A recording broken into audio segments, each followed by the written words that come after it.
chute? Oui, le coup de feu, c'est vers 16 heures. C'est vers 16 heures. J'étais au palais de justice parce que j'étais un détenu et je partais au niveau du palais de justice pour récupérer les dossiers de jugement le matin. Donc le soir, j'étais donc au palais et vers 16 heures, j'ai entendu effectivement ces coups de feu. Donc je me suis débrouillé comme les autres parce que c'était la débandade pour le jeune Mabaz qui était donc la prison. Et dans les environs de 19h-20h, le chef de... Le Congo ne tombera jamais. Un mausolée pour le capitaine Thomas Sankara. Mesdames et messieurs, bonjour et bienvenue dans votre rendez-vous de chaque jour sur KTG News Monde avec votre émission Sauvons l'Afrique. Alors aujourd'hui, nous aurons des vidéos à vous proposer. La première vidéo va vous démontrer comment est-ce que le peuple Burkina Faso a construit un mausolée digne de ce nom pour le capitaine Thomas Sankara. Le capitaine Thomas Sankara a accepté de mourir pour la cause de la nation, pour la cause du Burkina Faso. Et la deuxième vidéo, vous allez voir également les témoins, la personne qui a enterré le capitaine Thomas Sankara. Donc regardons d'abord la première vidéo et on se retrouve tout juste après.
va venir, c'est tout. On va ralentir là-bas.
Des retours sur ces plateaux-là, venez de suivre comme ça le mausolée du capitaine Thomas Sankara. Ils ont tué le capitaine Thomas Sankara. Le monde entier a retenu le nom du capitaine Thomas Sankara. Et aujourd'hui, on parle de lui. Aujourd'hui, il est un héros. Aujourd'hui, le peuple Burkina Faso est fier de lui. Vous avez vu l'honneur. Il mérite cet honneur. C'est vibrant hommage en présence même de son excellence Ousmane Sonko du Sénégal. Voilà, nous sommes de cœur avec vous. Nous, peuple africain, nous avons vu comment est-ce que son excellence Ibrahim Traoré est en train de défendre. Voilà, il défend comme ça la cause de l'Afrique. Il veut que l'Afrique soit libre malgré la mort du capitaine Thomas Sankara. Alors, chers amis, chers abonnés, découvrons maintenant cet homme qui a enterré le capitaine Thomas Sankara. Regardez.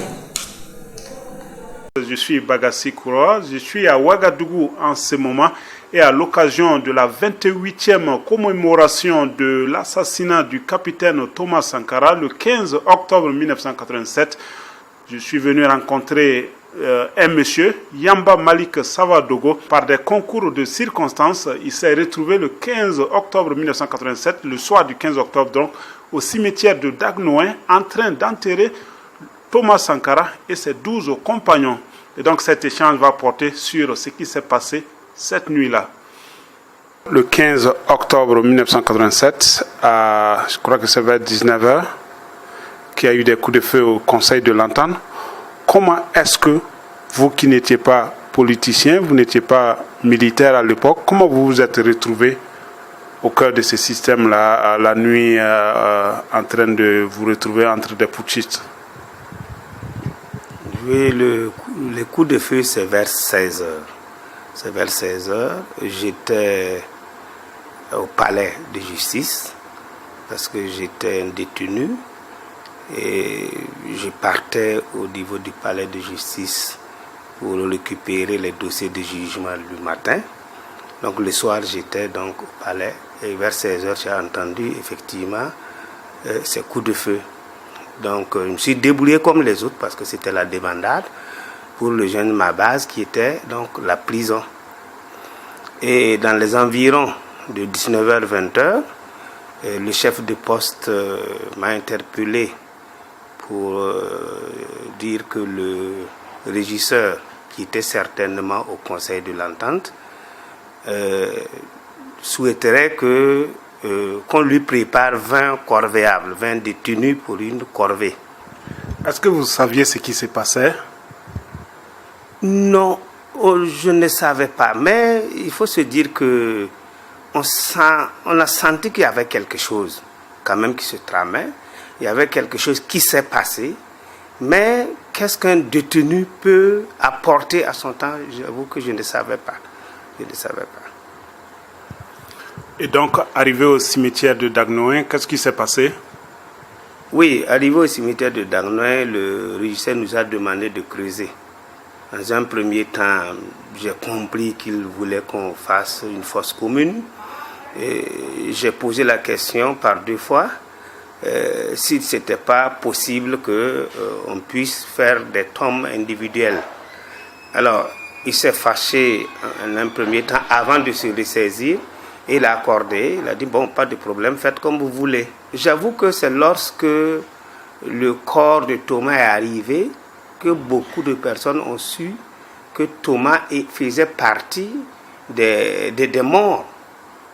Parce que quand on creusait la tombe, bon, chacun de nous discutait, hein. Certains disent oui, est-ce que Thomas est là? D'autres même disent qu'il a voyagé, qu'il était en Libye, qu'il n'est pas au pays. Donc, même les militaires, quelques rares militaires qui étaient avec nous, se posaient aussi la question. Combien d'années ça vous a pris avant que vous parliez, quand vous confiez à vos proches ou à d'autres Burkinabés? Ah, c'était compliqué. Parce que moi, après ça, je suis resté en prison, je crois encore 4 mois, hein, plus de 4 mois. Et bon, si je faisais beaucoup attention jusqu'à ce que je quitte la prison. Mais j'en ai quand même parlé à des proches. Bon, ensuite, lorsque on a pu faire démarrer le dossier, les avocats étaient informés. Voilà, étaient informés. Mais on a quand même tenu de garder justement cette information pour que ça puisse nous servir par la suite. Parce que inutile de raconter des choses qui ne vont pas vous servir, qui vont même vous desservir. Ouais. Alors aujourd'hui, le rapport balistique parle de corps criblés de balles. Ça, c'est quelque chose que vous saviez depuis cette nuit. Oui. Parce que c'est méchant. C'est méchant. J'avoue que nous avions enterré les corps sans, comment on appelle ça? Sans gants. Donc, toutes nos mains étaient totalement ensanglantées. Le véhicule totalement ensanglanté. Et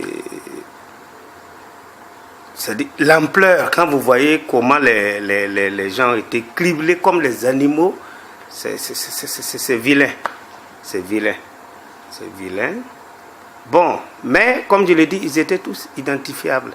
Il y a certains qui ont perdu un œil, mais ils étaient tous quand même identifiables. Surtout Thomas était en rouge, un survêtement rouge. Donc avec le sang, de loin, tant que vous ne le touchez pas, vous ne sentez pas qu'il y a du sang sur lui. Donc c'est comme s'il dormait, couché les poings fermés, bouche bée, c'est comme s'il transmettait un message. Cette image me reste toujours. C'est comme s'il... Alors, c'est méchant, c'est simplement méchant.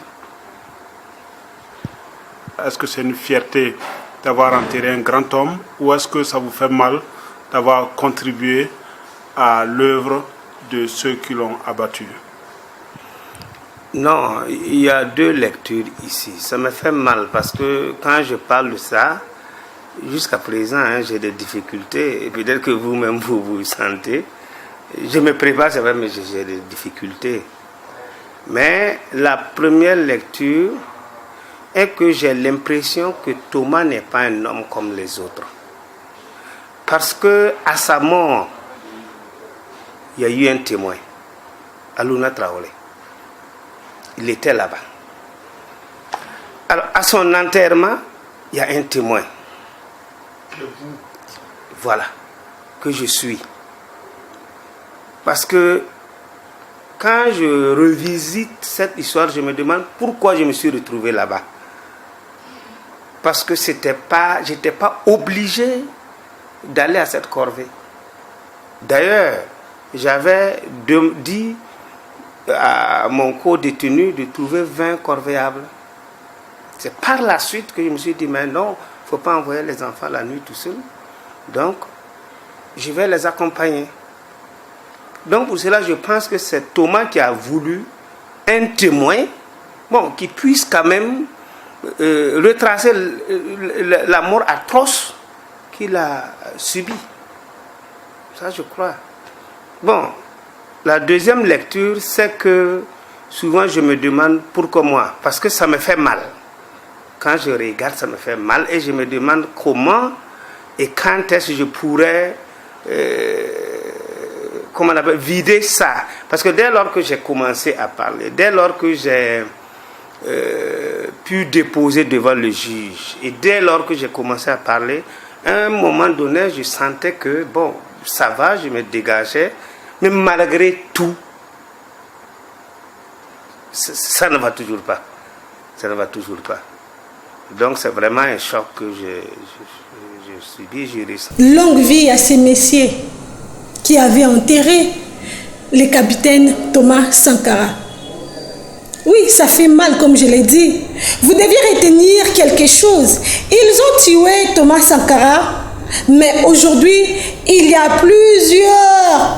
de milliers de Thomas Sankara en Afrique. Et qui sont prêts même à défendre l'Afrique pour que l'Afrique soit libre et debout. Alors, c'était Norette Makoussa, votre présentatrice, et je vous dis un grand merci et continuez comme ça de vous abonner sur notre chaîne, activez la cloche de notification pour ne rien rater. Autant plus, suivez nos vidéos, on se retrouve comme ça, à la prochaine, bye. Le Congo ne tombera jamais.